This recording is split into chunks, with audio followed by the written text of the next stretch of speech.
how do you feel that social media has shaped NASCAR? Is it good or bad as a driver, or good as bad as a fan also?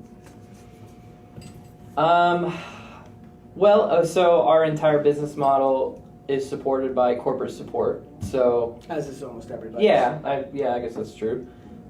So you want to show your personality, but you can't.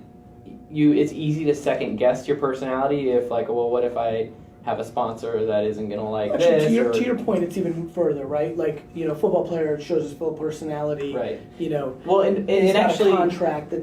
Where I say our whole business model is supported by corporate support is because it takes that to run the NASCAR team. Like, we can't survive just off the prize money. We have to have corporate support, or somebody has to underwrite the program. Yep. So that's kind of. Is there in NASCAR some billionaires that have underwritten some programs? Oh yeah, absolutely. I mean, there's plenty of them, Mm-hmm. and I mean, my team is our car owner is a racer. Mm-hmm. He's not making money off of our race team. He's a racer, He loves the game. and so we search hard for sponsors because it helps our team, and because we've got a passion for the sport. We want to grow the sport. We want to grow our partners. But at the end of the day, my car owner, he steps up. What percentage is it? The 25% and down? Like, actually, in the bottom third of financial teams. Yep. How much time do you think the driver and the core 2 or 3 top people spend on the business part of hustling for sponsors? What percentage of time do you spend on thinking about trying to secure, doing appearance, hustling? Man, I mean, I spend every day thinking about it. I don't. I struggle. It's hard to apply it sometimes. Yeah. I don't do enough. I think too much. Probably don't do enough.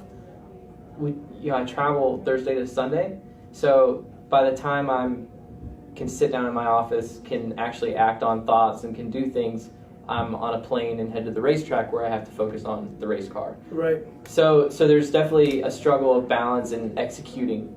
Right, that's where we talk about content generation and things like that. Like, man, for me, this struggle isn't, I guess, what content do I create? It's how do I execute it.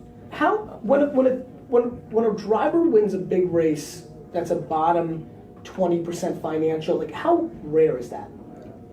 It's pretty rare, but NASCAR is really they're changing the rules in terms of how the cars are built to help accommodate more parity, because it's the greatest thing the NFL did. Yeah, absolutely. I mean, it's hard. People don't realize how much goes into the race car, and how many engineers it takes, and how many finding a secret bend in your body that adds 50 pounds of downforce. I can feel that. That's this right here, right? Yeah. Pushing down on your car. I can feel that in the car. It makes me go faster. Well, some of the big teams, they're just so much more capable of finding 5, 6, 7, 8, 9, 10 more of those things. So people don't realize that that lack of parity is something that NASCAR is very aware of, that they're trying to improve, and that's what helps teams like mine. But I mean, at the end of the day, we just kind of focus on sponsorship person on your team, or do you? Yeah, we've got a marketing staff. Yep. Very cool. Interesting stuff.